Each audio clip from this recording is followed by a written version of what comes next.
Tirurangadi today news അപ്ഡേറ്റിലേക്ക് സ്വാഗതം. ഇത്തവണ Amiya gold and ഡയമണ്ട്സിൽ തകർപ്പൻ ഓഫർ ഓണം സ്വർണ്ണോത്സവം 2024. ആമിയ ഗോൾഡിൽ തുടക്കമായി ഓഗസ്റ്റ് 1 മുതൽ ഒക്ടോബർ 31 വരെ ബമ്പർ സമ്മാനം 100 പവൻ സ്വർണം, ഒന്നാം സമ്മാനം 25 പവൻ, രണ്ടാം സമ്മാനം 10 പവൻ, മൂന്നാം സമ്മാനം 5 പവൻ. കൂടാതെ 1 ഗ്രാം സ്വർണം വീതം 1100 പേർക്ക്, 100 ഗ്രാം വെള്ളി വീതം 100 പേർക്ക്. ഓരോ പർച്ചേസിലും കൂപ്പൺ ചോദിച്ചു വാങ്ങാൻ മറക്കരുതേ. ആമിയ ഗോൾഡ് ആൻഡ് ഡയമണ്ട്സിൽ നിന്നും ഓരോ പർച്ചേസിനൊപ്പവും ഉറപ്പായ സമ്മാനങ്ങൾ. വാർത്തകൾ വിശദമായി. തിരൂരങ്ങാടി പോലീസ് സ്റ്റേഷൻ നവീകരണത്തിൽ വൻ അഴിമതി നടന്നതായി യൂത്ത് ലീഗ്. 2021-22 വർഷത്തിൽ നടന്ന സ്റ്റേഷൻ നവീകരണത്തിലെ അഴിമതി ചൂണ്ടിക്കാണിച്ച് അന്നു തന്നെ യൂത്ത് ലീഗ് ജില്ലാ പോലീസ് മേധാവിയായ സുജിത് ദാസിന് പരാതി നൽകിയിരുന്നുവെങ്കിലും നിലവിൽ ഉയരുന്ന ആരോപണങ്ങളിൽ പുനരന്വേഷണം ആവശ്യപ്പെട്ട യൂത്ത് ലീഗ് രംഗത്തെത്തി. കട്ടവർ തന്നെ അന്വേഷിച്ചതിനാൽ വീണ്ടും അന്വേഷണം നടത്തണമെന്നാവശ്യപ്പെട്ട് നിലവിലെ ജില്ലാ പോലീസ് മേധാവി എസ് ശശിധരന് യൂത്ത് ലീഗ് തിരൂരങ്ങാടി മണ്ഡലം കമ്മിറ്റി പരാതി നൽകി. 2021-22 കാലയളവിലാണ് തിരൂരങ്ങാടി പോലീസ് സ്റ്റേഷൻ നവീകരണം നടന്നത്. അന്നു മുതൽ തന്നെ നിർമ്മാണത്തിലെ അഴിമതി ചൂണ്ടിക്കാണിച്ച യൂത്ത് ലീഗ് മണ്ഡലം കമ്മിറ്റി രംഗത്ത് വന്നിരുന്നു. നിർമ്മാണത്തിനാവശ്യമായ തുക കണ്ടെത്തിയത് വ്യാപാരികളിൽ നിന്നും പിരിവ് നടത്തിയും സ്പോൺസർഷിപ്പ് മുഖേനയുമായിരുന്നു. വ്യാപാരികളെ ഭീഷണിപ്പെടുത്തി പണപ്പിരിവ് നടത്തിയതായും അന്ന് ആരോപണം ഉയർന്നിരുന്നു. തുടർന്ന് നവീകരണ പ്രവൃത്തികൾക്കായി സർക്കാരിൽ നിന്നും 24 ലക്ഷം രൂപ വാങ്ങിയിരുന്നു. ഇതോടെ പ്രവർത്തിക്കെല്ലാം സ്പോൺസർഷിപ്പും പണപ്പിരിവും നടത്തിയിട്ടും 24 ലക്ഷത്തോളം രൂപ വാങ്ങിയെടുത്തതിൽ അഴിമതിയുണ്ടെന്ന് യൂത്ത് ലീഗ് മണ്ഡലം കമ്മിറ്റി ആരോപിക്കുകയും അന്നത്തെ ജില്ലാ പോലീസ് മേധാവിയായിരുന്ന സുജിത് ദാസിന് പരാതി നൽകുകയും ചെയ്തിരുന്നു. എന്നാൽ അഴിമതി നടന്നില്ലെന്ന റിപ്പോർട്ടാണ് SP നൽകിയിരുന്നത്. ഇതിനു പിന്നാലെ നിലവിൽ കോട്ടക്കൽ പോലീസ് സ്റ്റേഷൻ നവീകരണവുമായി ബന്ധപ്പെട്ട് ഉയരുന്ന ആരോപണങ്ങളുടെ അടിസ്ഥാനത്തിൽ സുജിത് ദാസ് തന്നെയാണ് അഴിമതി നടത്തിയിരിക്കുന്നതെന്നാണ് യൂത്ത് ലീഗ് ആരോപിക്കുന്നത്.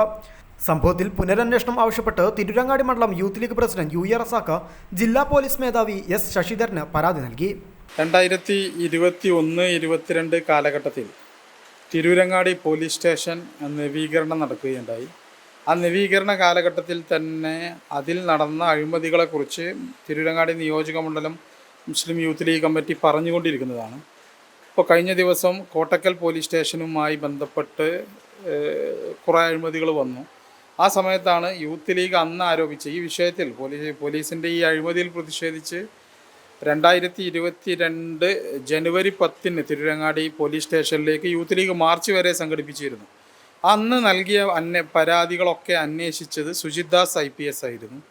അന്ന് പലരിൽ നിന്നും സ്പോൺസർഷിപ്പും അതുപോലെ തന്നെ തൊണ്ടിമണൽ ഒക്കെ ഉപയോഗിച്ചാണ് ആ സ്റ്റേഷൻ നവീകരണം നടന്നത്.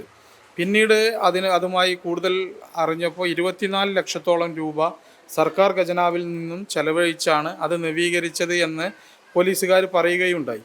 അത്തരം സാഹചര്യത്തിൽ ഈ സ്പോൺസർഷിപ്പിൽ നാട്ടിലുള്ള തിരൂരങ്ങാടി പോലീസ് സ്റ്റേഷൻ പരിധിയിലുള്ള ഒട്ടുമിക്ക കടകളിൽ നിന്നും പിരിവെടുത്തിട്ടും അതോടൊപ്പം തന്നെ സാധന സാമഗ്രികൾ സ്പോൺസർഷിപ്പിൽ നേടിയിട്ടും നന്നാക്കിയതാണ് ഈ ഒരു തിരൂരങ്ങാടി നവീകരിച്ചതാണ് തിരൂരങ്ങാടി പോലീസ് സ്റ്റേഷൻ. പക്ഷേ 24 ലക്ഷത്തോളം രൂപ, 20 ലക്ഷത്തിലേറെ രൂപ സർക്കാർ ഖജനാവിൽ നിന്നും ചെലവഴിച്ചു എന്ന് പറയുമ്പോൾ അതിൽ വലിയ അഴിമതി നടന്നിട്ടുണ്ട് എന്നുള്ളതാണ് യൂത്ത് ലീഗ് പറയുന്നത്. അന്നും പറഞ്ഞുകൊണ്ടിരിക്കുന്നത് അതാണ്. പക്ഷെ അന്നൊക്കെ അന്വേഷണം നടത്തിയത് അന്നത്തെ ജില്ലാ പോലീസ് മേധാവിയായിരുന്ന SP സുജിത് ദാസ് ആയിരുന്നു. അതുകൊണ്ട് തന്നെ ഈ വിഷയത്തിൽ കൃത്യമായ ഒരു അന്വേഷണം നടന്നിട്ടില്ല എന്നാണ് യൂത്ത് ലീഗ് മനസ്സിലാക്കുന്നത്. പ്രത്യേക സാഹചര്യത്തിൽ അദ്ദേഹം നടത്തിയ കൊള്ളരുതായ്മകളെക്കുറിച്ച് നടക്കുന്ന അന്വേഷണത്തിൻ്റെ കൂട്ടത്തിൽ ഈ കേസും കൂടി പുനരന്വേഷിക്കണം എന്നാവശ്യപ്പെട്ട് യൂത്ത് ലീഗ് ജില്ലാ പോലീസ് മേധാവിക്ക് പരാതി നൽകിയിട്ടുണ്ട്. അത് ഇന്നാണ് പരാതി നൽകിയത്. അടുത്ത ദിവസം തന്നെ പരിശോധിച്ച് വേണ്ട നടപടി സ്വീകരിക്കാമെന്ന് SP നമുക്ക് ഉറപ്പ് നൽകിയിട്ടുണ്ട്. കോട്ടക്കൽ പോലീസ് സ്റ്റേഷൻ നവീകരണവുമായി ഉയരുന്ന ആരോപണങ്ങളുടെ അടിസ്ഥാനത്തിലാണ് തിരൂരങ്ങാടി പോലീസ് സ്റ്റേഷനിലെ നവീകരണത്തിലെ അഴിമതി വീണ്ടും അന്വേഷിക്കണമെന്നാവശ്യപ്പെട്ട യൂത്ത് ലീഗ് രംഗത്തെത്തിയിരിക്കുന്നത്. നേരത്തെ പരാതി നൽകിയപ്പോൾ കേസ് അന്വേഷിച്ചത് അന്നത്തെ ജില്ലാ പോലീസ് മേധാവിയായിരുന്ന സുജിത് ദാസ് ആയതിനാൽ അന്വേഷണത്തിൽ വിശ്വാസ്യതയില്ലെന്ന് ചൂണ്ടിക്കാണിച്ചാണ് പുനരന്വേഷണത്തിനായി പരാതി നൽകിയിരിക്കുന്നത്. News bureau Tirurangadi.